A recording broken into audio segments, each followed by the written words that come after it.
Welcome to Inside Gaming, I'm Brian. It's the weekend roundup, the most wonderful time of the week. Alright, it's been weeks now since Dr. Disrespect, one of the most popular streamers on Twitch, was abruptly kicked off the platform. He says he still hasn't gotten an answer as to why it happened, but he is starting to give interviews to various media outlets about his banning. Well, he's kind of talking about it. In an interview with the Washington Post, Dr. Disrespect, aka Guy Beam, said he doesn't know why Twitch dumped him. Weirdly, it happened just months after they'd signed a 2-year exclusivity deal that was worth a reported 8 figures. Beam said, honestly, we just don't know. Asked about why he was banned. It was a total shock. Imagine showing up to work and the doors are closed and you can't get inside. You're going, what's going on? And you've been told you've been fired, but you haven't been told the reason why. Twitch, they're not talking either. The most we've gotten out of them was a statement at the time that said, as is our process, we take appropriate action when we have evidence that a streamer has acted in violation of our community guidelines or terms of service.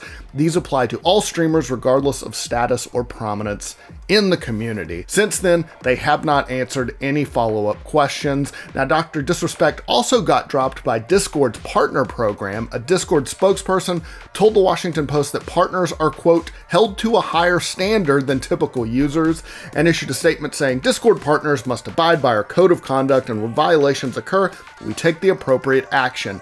They also didn't comment further. Now, since he was banned, Dr. Disrespect been pretty quiet, but lately he started giving some interviews about the incident, also kind of tweeted a cryptic music video of himself the other day. The Post described him as somber and measured in his responses. They added that pressed on questions regarding his removal from Twitch or his next steps, he frequently followed advice from his legal counsel to remain silent.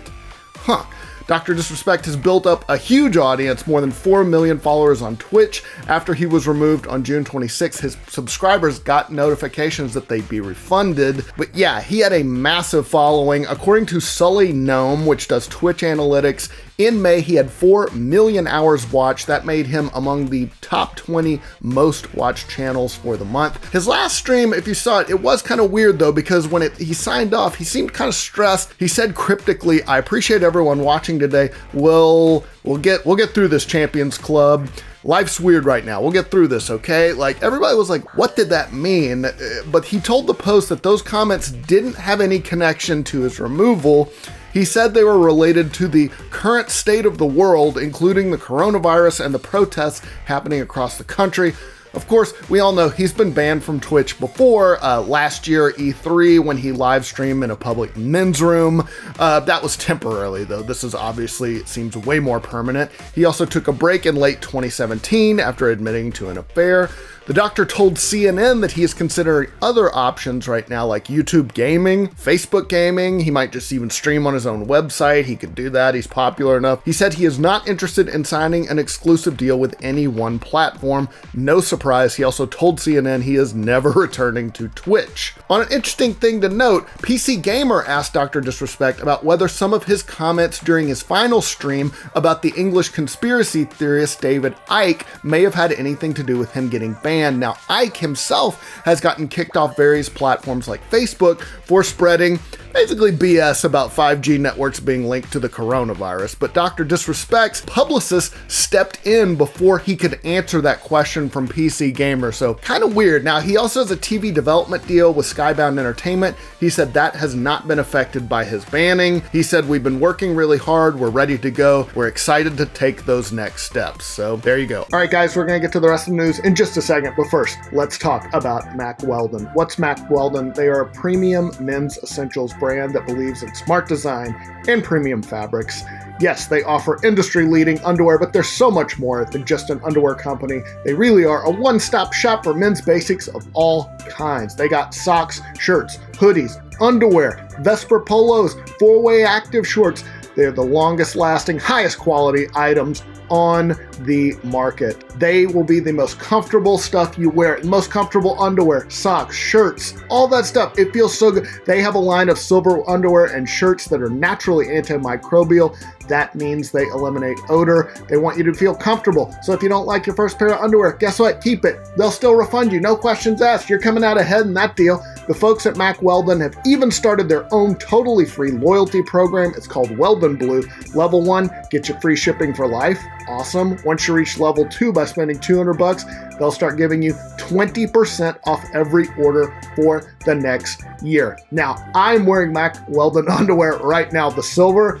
It feels so good. Like, don't waste your time with the cheapy stuff. Get some Mack Weldon. You're in your underwear all day, ideally, unless you're gross. You want it to feel good, right? The silver underwear is the best. I also got some shorts, some of the 4-way active shorts.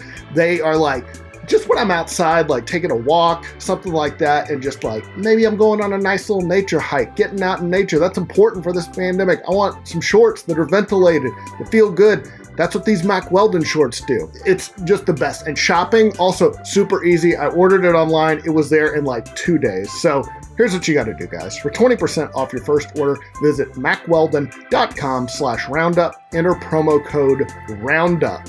That is mackweldon.com/roundup, all one word, and enter promo code ROUNDUP. Again, all one word. It's easy. They have great stuff. Thank you to Mack Weldon, and thanks for this great underwear, because seriously, it feels great. All right, on to the rest of the news. Next up, let's talk Ubisoft. I don't know if you've heard, but they've rebooted their naval battling game, Skull and Bones. How do you reboot that? That was basically just the ship battling section from Assassin's Creed that they were going to break out and make a new game. That seems pretty easy. Well, I don't develop games. The open world pirate game that, like we said, was influenced by Assassin's Creed Black Flag was first announced at E3 2017. Hey, I was there for that. I remember that. Me and Eddie Rivas were there for the no. And it was supposed to come out in 2018. Obviously, that didn't happen, and it's been delayed several times. We didn't see it at last week's Ubisoft Forward event. Video Games Chronicle talked to development sources who said the game had been struggling to carve itself a unique position among Ubisoft's other open world games, aka all other Ubisoft games. They do have a type.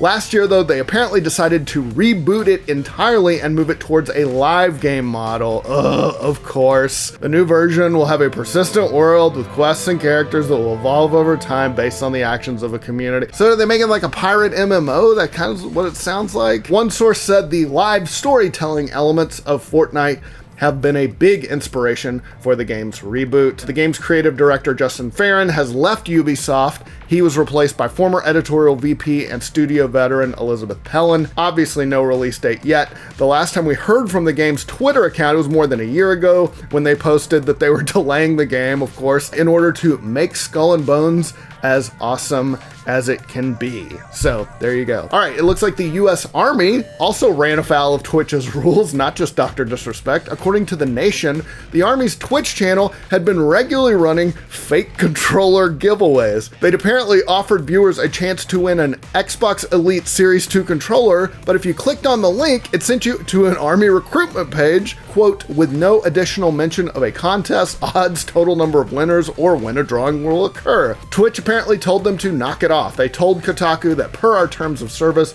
promotions on Twitch must comply with all applicable laws. This promotion did not comply with our terms, and we have required them to remove it. The Army definitely seem to have a marketing relationship with Twitch. They run a channel. Obviously, the armed forces also sponsor Twitch's esports brand and its channel, Twitch Rivals. This is not the first time we've seen the Army's Twitch channel spark controversy. Also, it was criticized recently for banning viewers who were asking about war crimes. So, sounds like a crazy channel over there. All right, at long last, the Uncharted movie has started filming. Holy crap. I guess everybody's grandchildren now are starring in the roles since it took so long. Now, we've been hearing that the movie has been in development as far back as 2009. Since then, it's been quite the odyssey. The project is now on its 7th director. That would be Ruben Fleischer. He made Zombieland and Venom. And of course, it's going to now star Tom Holland as Nathan Drake. Holland posted a picture of a chair that said Nate on it on Instagram and captioned it Day One, #Uncharted.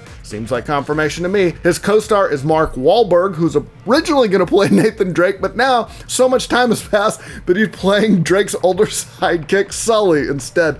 That is hilarious. Also, Sully has never been as ripped as Mark Wahlberg is going to be for this. Sully doesn't get up at 2:30 a.m. and start working out. Holland said earlier this year that the film will tell the origin story of the games, and he said the script was one of the best he's ever read. Of course, because he's making that movie. Of course he's going to say it's the best he's ever read. But hey, hopefully it's good. Google Stadia is getting some new games and some exclusives too. In a Stadia Connect presentation this week, they said the streaming service is getting 20 new games, 5 of which will be exclusives. The exclusives include Orcs Must Die 3, that's out now, and Outcasters, which is being made by Gears Tactics developer Splash Damage. It's going to be out in the fall. We don't know the other 3 exclusives, but we do know the developers. They're being made by Harmonix. They, of course, did Rock Band, Supermassive Games, they did Until Dawn, and Uppercut Games, which made Submerged. All right, the other games include One Hand Clapping, PUBG Season 8, Serious Sam 4, PGA Tour 2K21, Super Bomberman R Online, NBA 2K21, Sekiro, Shadows Die Twice, maybe the best one, Dead by Daylights, Hitman 1, 2, and 3, WWE 2K Battlegrounds, Hello Neighbor Hide and Seek, and Outriders.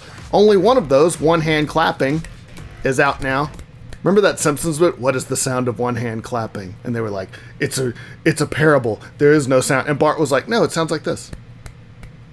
Anyway, only one of those, One Hand Clapping, is out now. The others are launching throughout the rest of the year. But I guess congratulations to Stadia for getting more games. All right, time for a 5-second review.